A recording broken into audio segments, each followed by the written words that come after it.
Good morning, everybody. I don't know what's going on with my pipes these days. They're a little bit beat up. I'll admit. I sound I don't know. Maybe I sound gruff. Maybe I sound like an older man. Feel like an older man, but maybe I finally sound like one. Beginning of a new week, 8 days is the countdown to the start of the NBA season, and today we have something a little off the beaten path here on Fantasy NBA Today, a Sports Ethos presentation.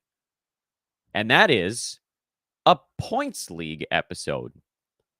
I'm not sure I've ever actually done an episode dedicated exclusively to points leagues, but today we are getting into the most important points league targets on ESPN and Yahoo.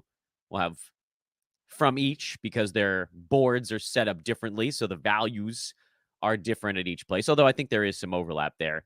And we'll be doing it with Keston Paul, one of our editors here at Sports Ethos, a longtime points league expert. We're finally getting him in the dang spotlight. But before we do that, I want to quickly give everybody this sort of show opening deal. I am at Dan Vespers on social media. Just Dan Vespers is my name in person, so you guys can find me over on social. I would almost demand that you guys do that because we're now so close to the season that social media becomes extraordinarily important for in-season pickups and drops and things of that nature. And again, that's at Dan Vespers over there. This show is a Sports Ethos presentation, and Sports Ethos is deep, hot, lava hot, sweet in draft season. Sleepers piece from Mike Passador just came out this morning over in the Sports Ethos draft guide, along with the Brewski 150 projections and the live draft tracker tool. But let's bring Keston in now. He is at Keston Paul over on social media. And we spent a lot of time trying to figure out how to get the microphone working. The camera is not going to be on for Keston today, but we've got the mic figured out. Good day to you, sir. I'm so glad we finally get to do this. Yeah, I mean, we've had so much trouble with this. Like, that initial show when we tried to do it, and there was like a literal thunderstorm. That's right. I forgot we were trying to do a show, and not only were we having microphone and tech issues, and he was glitching, but there was like a loud thunderstorm going on outside. So we were having trouble figuring out if it was the mic, if it was the storm, but it's quiet. It's peaceful where you are right now, which is, by the way, in the Caribbean. I don't know if we were going to talk about that very much, but what's it like in the Caribbean right now? Is it nice? Feels nice when I think about it in my head. It's very hot. I Oh, mean, that's not as nice as I yeah, thought. which is ironic because you caught me on like that one day when we had like a thunderstorm, but like around that, it's just been really, really hot. So, It has been really, really hot. Again, Keston is on Twitter at Keston Paul. Let's just dive straight in. I have you provided me, by the way, I should let everybody know that Keston provided me with a list of the players that he wanted to talk about on today's show. So I popped them into this same kind of silly little PowerPoint board. We'll throw them up there. Um, I seem to have messed up my first slide, but here, this is slide one. This just says points league sleepers on it. But what everybody should know is that we're going to go through this. We'll do ESPN first, we'll do Yahoo second, and here is where we get things started. So, Keston, first two on the ESPN points league sleepers list, and maybe sleepers isn't the right word for it, maybe more of like a must draft or value board.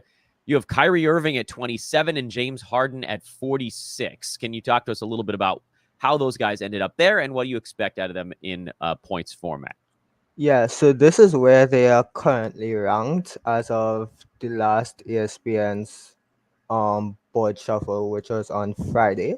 So Kyrie is currently 27th and James Harden is currently 46th.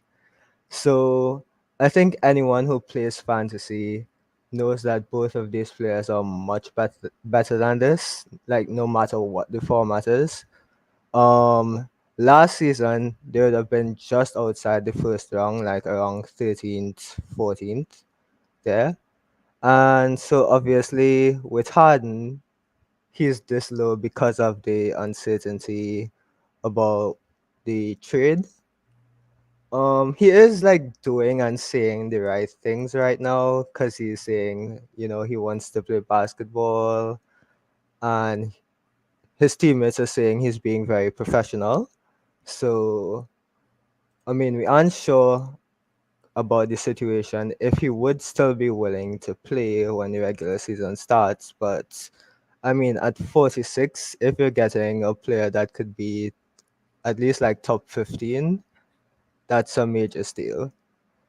Is there so jumping Yeah. in on you here, someone like Kyrie Irving, he's typically very good in both percentages. Is that something that causes him to be less coveted in points leagues? And it sounds like to you it almost doesn't Oh, really matter. Like he's so good. yeah. So we're actually supposed to start with so let me backpedal a little bit. Sure, yeah, we can So talk a little bit about the differences in points leagues. yeah, so ESPN and Yahoo use different scoring settings. Their default settings are different. So on ESPN, efficiency actually matters because if you miss a shot, you actually lose a point. If you make a shot, you actually get a point for making the shot as well as the points per point that you scored. So ESPN kind of they changed their scoring system about I think it was like 3 years ago. And in this remodel, well they always factored in efficiency, but they made their scoring system so that the scores would be closer to Yahoo's because it used to be like a very low scoring system before it was just like 1 point per stat, but now it's like 4 points per steal, 4 points per block, and of course they do factor in efficiency. So usually if you get points league questions, you might think that points leagues don't usually factor in efficiency, but if it's on ESPN, it most likely is unless they're using like a non-standard system on ESPN. So Kyrie's efficiency is actually good for ESPN points leagues. Oh, interesting. Okay. So that takes care of that. And then with Harden, we know he's going to be good in one percentage and weaker in the other. And so that kind of balances out no matter what format you're looking at. Correct? Yeah, and then his assists also help to like push up his scoring as well in points leagues. Okay. So these two guys are kind of like the layups near the top of the board. They're in a very weird place. Let's get into some of the names you gave me that were a little bit farther down the list. And the next one there was Bradley Beal, who, and I thought when you sent this to me, it was a typo. ESPN has him pre ranked at 96.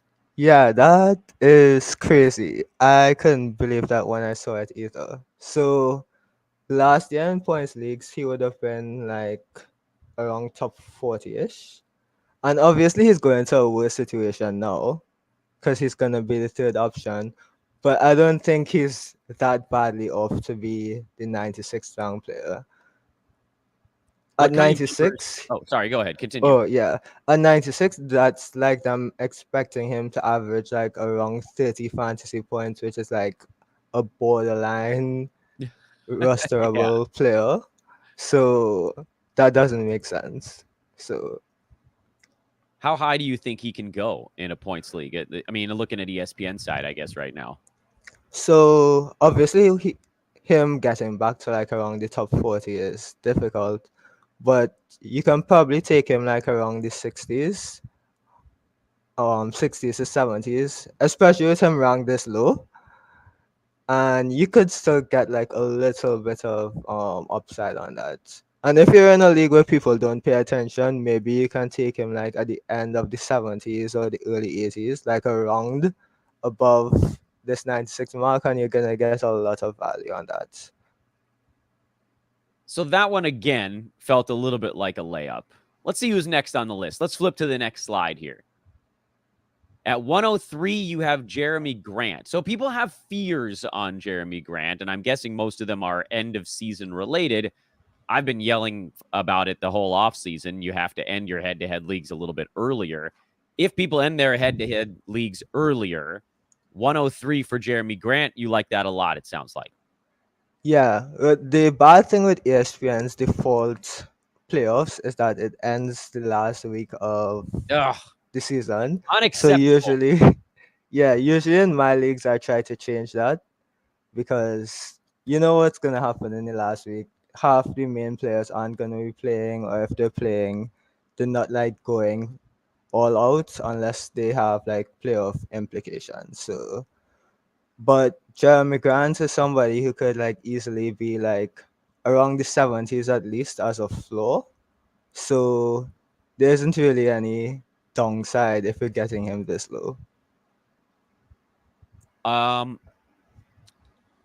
I was going to ask a follow up on Grant, but I think we can probably forge ahead because you have a lot of ESPN names. Next one on the board, Ben Simmons at 138. Now, does this, I'm going to ask you a different question than just do you or don't you like Ben Simmons?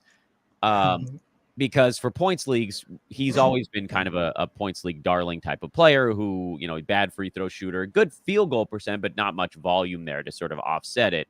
But does all the other things, scores a little, rebounds, assists, gets steals, blah, blah, blah. Is this a pick, Simmons at 138, Keston, that you like genuinely like it? Or is it a pick where you feel like there's nothing to lose? Or is it some combination of the two?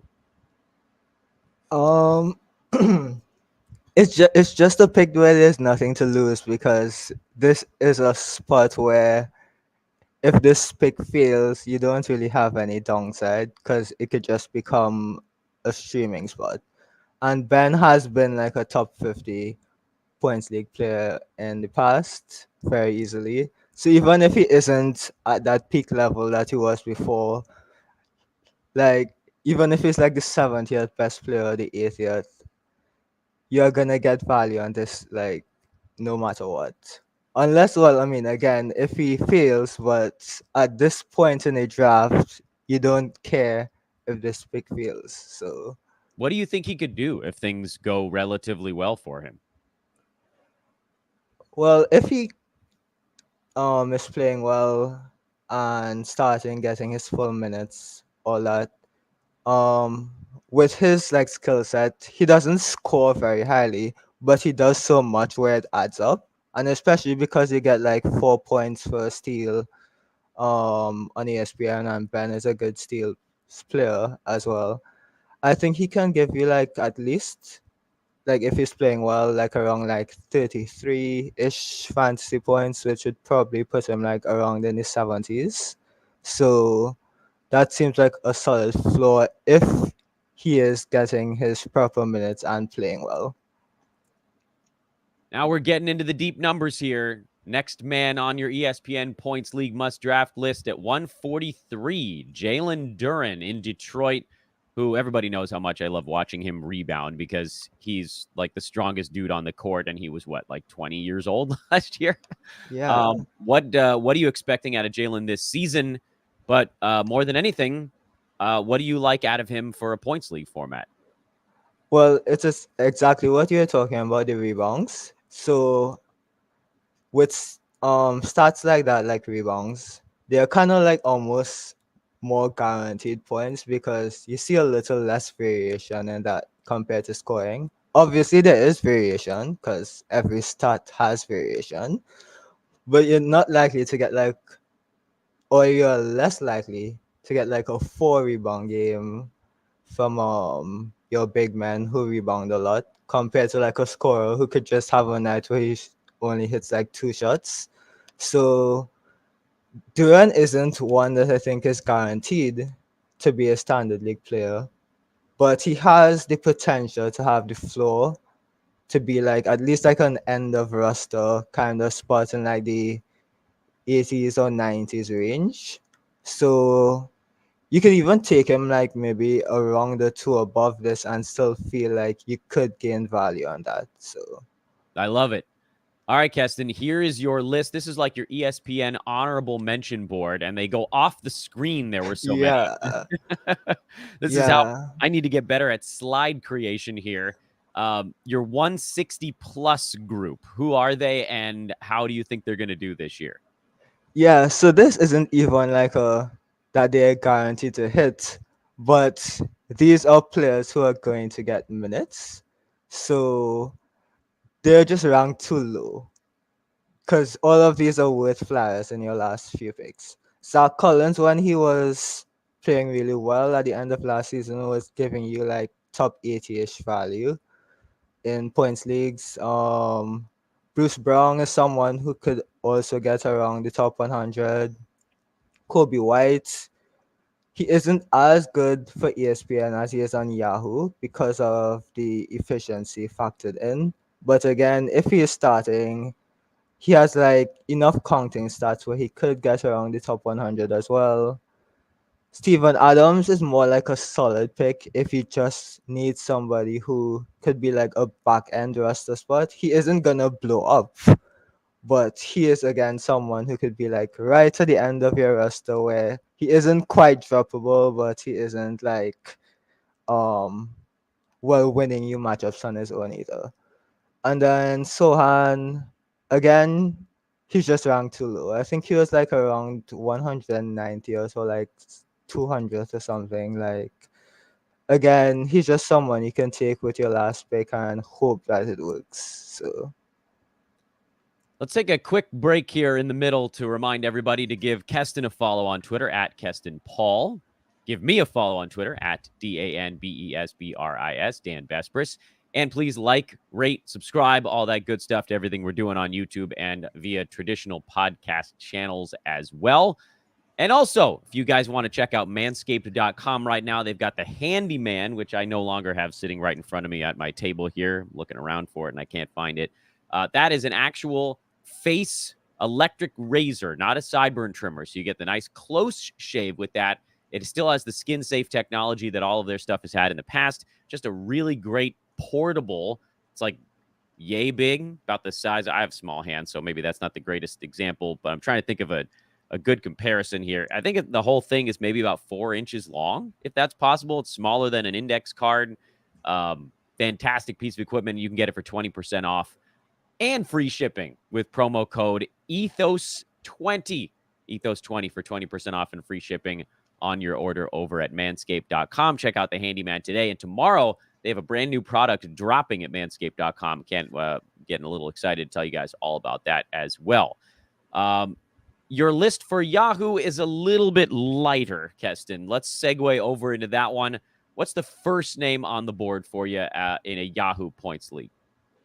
yeah, so it's Kevin Durant. And also, before we get into this, I just wanted to mention something.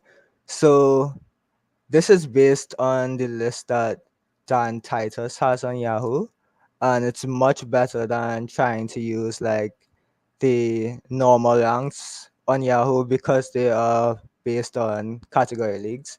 So if you try to draft of the category league ranks or even the ADPs, like 3/4 of the board are probably gonna be sleepers. So I'm not sure if this is actually loaded into the Yahoo Points League because the one Yahoo Points League I'm in, I don't think this board was on there. So I'd recommend anybody who's playing on Yahoo Points League to just search for like the Yahoo NBA Fantasy Points rankings and you'll find it very easily on Google. It's like the first result. So this is my critique of that list because it's much better than anything else you can use available on Yahoo. So Okay, so what's Kevin Durant doing at 20? yeah, so I think this is just trying to factor in what is gonna happen with the Suns because he is more of like a back end first rounder or early second rounder on Yahoo points leagues usually. So there's obviously the risk of injuries as well. But if you're picking at the end of the first round, you know, especially in a points league, it's gonna be hard to make up the points on like those top 4 players. Cause on Yahoo and ESPN, the top 4 players are very clear. It's Jokic, Embiid, Giannis, and Luka in no particular order. But those 4 are like way above everyone else. So everyone else is kind of trying to catch up to the teams that gets those guys. So if you can get Kevin Durant, who's going to be much better than this per game, probably, because we don't usually see him losing too much when he plays with other stars because of the way he plays. So even if he isn't quite like a back end first rounder and he's more like a middle, or like let's say like 12th to 15th or 16th, you're still gonna gain value on this per game, and well, you have to hope that he stays healthy. Let's find out who's next. Ooh, at 54, Zion Williamson. Keston, tell me more. Yeah, I put a little asterisk on this one because of course we are hoping for him to be healthy. Yeah, But I didn't put the asterisk on my remedial PowerPoint presentation here. I yeah, should have. but I mean in points league you want somebody who gets like a lot of counting stats or scores a lot, and Zion scores a lot and he does it efficiently. You don't get as much rewards for the efficiency on Yahoo as you would on ESPN. And he was ranked higher on ESPN. I think he was in like the 30s. That's why he wasn't on the list there. But again, if you're trying to catch up to other teams who had like better picks in points leagues, because you can't really like make a build in points leagues to like get around having a lower pick. Zion is somebody you could take a little bit of risk on and hope that, well, if he's healthy, he is going to help you to some wins. So, Yeah, you made an interesting point there in the last two explanations, really, because in a category league, you can draft at the end of the first round and you can, if you punt something, you can get yourself back into that level of competitiveness of the teams with the top two or three players who really do separate themselves. But in a points league, if you don't get those top three guys, the guys that are just way out ahead of the pack, there's not a clever strategic way to make up that ground. You just have to be a little bit risky. You have to find these types of guys that are falling for various reasons and then figure out which ones you believe are maybe not falling for the right reasons and cover up a little bit of that gap. So that's a really interesting element to points leagues that I don't think people think about all that often. Keston, who's next on your board here? This one's an overlap pick. yeah, and again, it's for the same reasons that he was on the ESPN list as well. He's a little higher here, but this would still be like, like your 10th ish pick around there if you're picking him in this range. So, you don't have too much to lose, and you have a lot that you could gain if he's actually healthy and playing close to the player that he was before. So there isn't much else to say Yeah, on that it's with Ben Ben. Simmons. So you don't need to waste the air. We've already talked about Ben Simmons. They know your thoughts, but basically here the Yeah. thing is he's still not early enough, I think is what you're saying, right? Am I reading that right? Even here at 120 instead of 138 on the other side? Yeah, like I would be willing to take him around 100. I actually took him around 100 in my Yahoo points league draft last week. So, I've seen people take him near 100 in a category league draft, which feels a little bit saucy, but that's how fast he's moving. And like I know we're only 8 days today as recording this thing from the start of the season, but it feels to me like a good game or two out of Simmons in the preseason, and he could go another 20 slots earlier. And people start to then have a lot of things to think about on draft night. Your next one, this is one that did not show up on the ESPN side, and that's at 145. It's Keegan Murray. Interesting. Tell me more. yeah, because again, so I don't think Keegan Murray does enough to be like a sleeper on ESPN, and I think he was also ranked slightly higher there as well. So, Okay. but with the Yahoo settings, like again, I don't think he's one that is guaranteed to hit, but again, this is like gonna be like your last pick or thereabouts in a draft in a 12 team draft, and there's upside if he takes like a leap in his second year.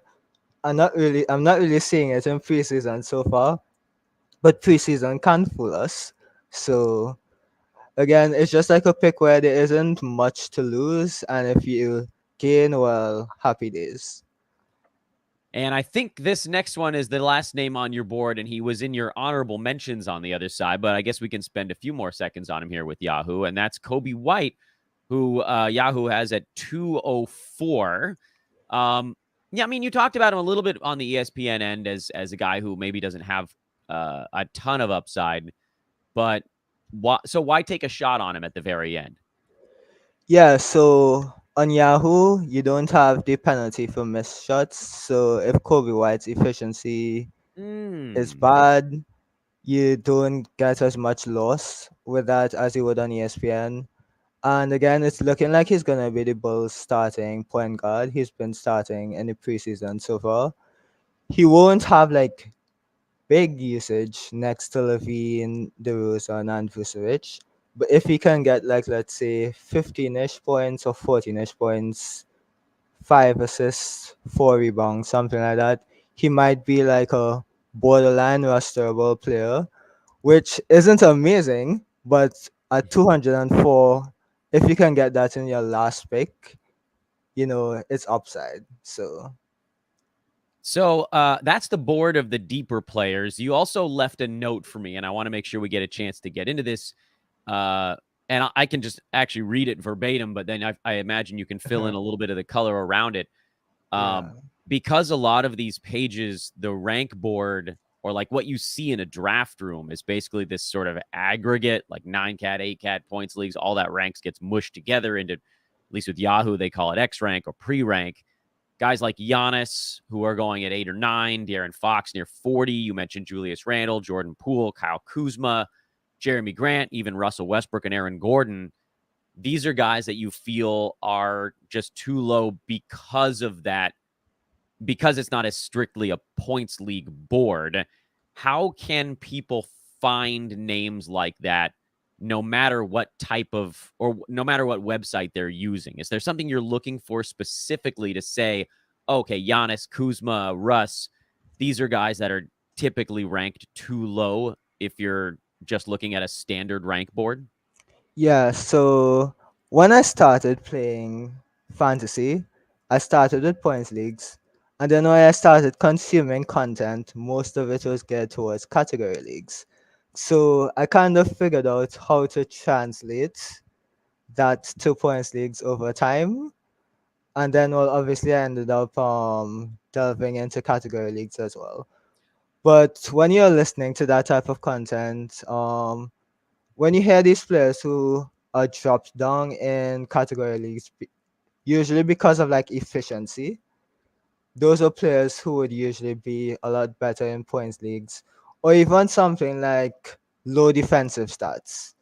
Like if somebody scores a lot but gets low defensive stats, you don't really care about that in points league. You just want a good accumulation of statistics.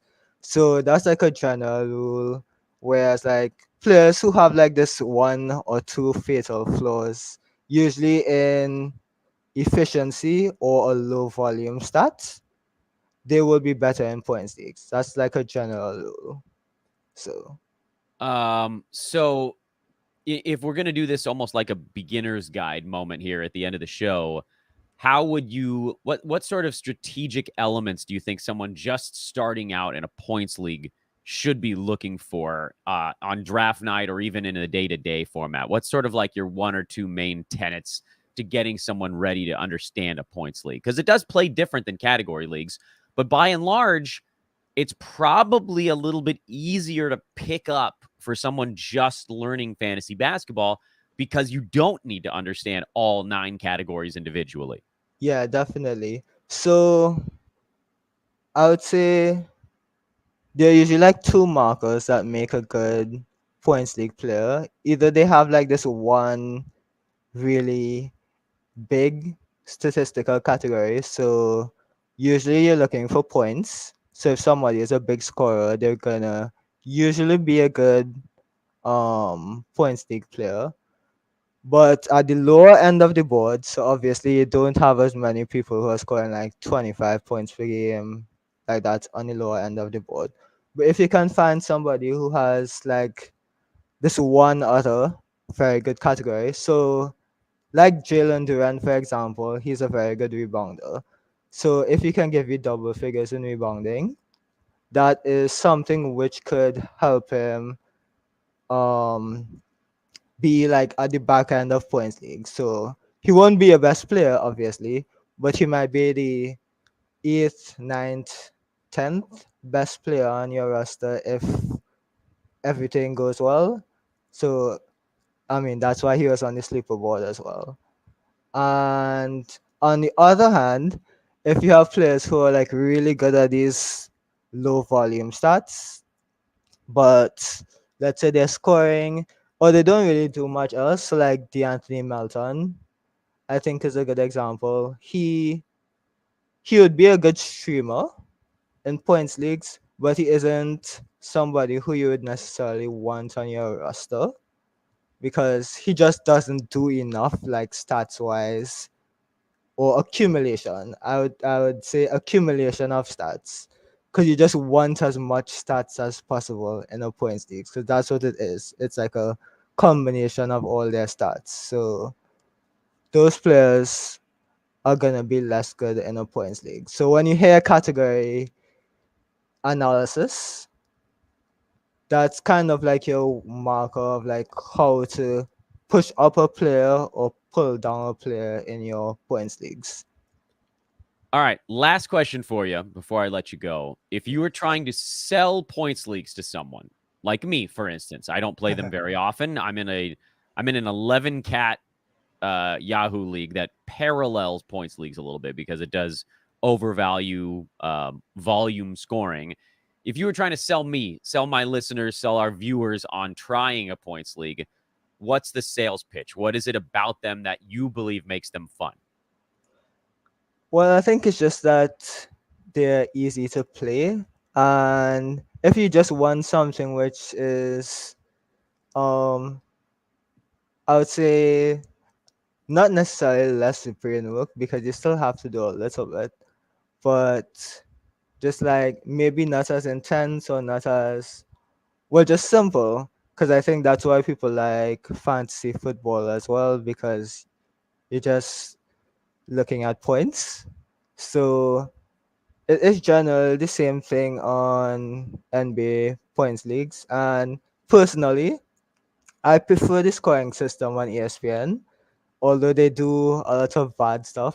Like as we saw at their ranking board, they had a lot of players there beyond the 160 mark who should obviously be like in standard league thinking. So but their scoring system, I like it because it actually does factor in efficiency and rewards players for hitting shots and takes away for them missing them. So I generally actually prefer the ESPN Point League format. I know people don't like to play on ESPN much, but if you are wanting to play a points league, I feel like you should try at least try ESPN for that. Maybe I'll allow it. yeah. I'll Yeah. allow it. Keston, what you got Yeah. going on over at Sports Ethos right now? Tell us about what you're working on. Um, I think I've done most of my major pieces right now. Mostly just doing stuff on the blurb feed. People should definitely read the blurb feed because if you're only following the Twitter feed, you're missing like 80% of the good stuff because we actually do analysis and you actually get like recommendations and thing on the actual blurb feed. So yeah, don't just look at the Twitter feed because you're only getting the headlines. Like, actually read the blue feed for the analysis as well. I can dig it. And I'll tell everybody how in just a moment. But first, one big thank you here to Keston for giving us all the points league info we need for you guys to get ahead on your points league drafts. Keston can be found on social media at Keston Paul. You can see his name here on YouTube if you can read it. Just put those words together. That's the Twitter handle. For those listening, it's KESTONPAUL on social media. He is an editor here at sportsethos.com. Keston, my man, thank you for working so hard with me to get your microphone situation figured out. And I will talk to you, and I hope everybody else will as well, on the internet. Thanks, dude. Yep, have a good day, everyone. That was the great Keston Paul giving us a points league sleepers must draft primer here on Fantasy NBA Today. I get accused, rightfully, by the way, of not doing almost any points league coverage on this show. And so I wanted to have one episode fully dedicated to points leagues. I'm sure many of you that listen daily are going to skip over this one. Those of you that have been lusting for it you got it, man. And Keston's an expert at points leagues. It's what he's been doing his whole life. It's really nice that actually we have him working on our draft guide as well here at Sports Ethos. So if you're into points leagues, there's something for you in that as well. Coming up on Fantasy NBA today, we'll probably try to get a mock draft going at some point later on today. I will also be doing 2 guest segments on other podcasts, so that might slow down how many things I can put out pieces of content today. Over the next week, we will have my personal category league sleeper list, my personal Dan Besbris old man squad list, which is a little bit different because I think sleepers, people think about guys that are going a little bit later in drafts. So we'll try to focus on that. The old man squad is just going to be all of my personal targets built on the current Yahoo rank board, because a lot of that has to do with where they're going versus where I think they ought to go. We're going to talk a little bit about tops of drafts. Everybody keeps yelling at me that when folks are like, hey, who should I pair with who? I'm just like, don't bother. We'll dig a little bit deeper on that, find out if there are spots where maybe you can kind of, I don't say lock in on pairs of players, but there are a couple of them that do jump out above the board. Yahoo, I still think they're going to have one more board shuffle at some point here. It's hard to know because I know they did it like a couple days before the season started last year.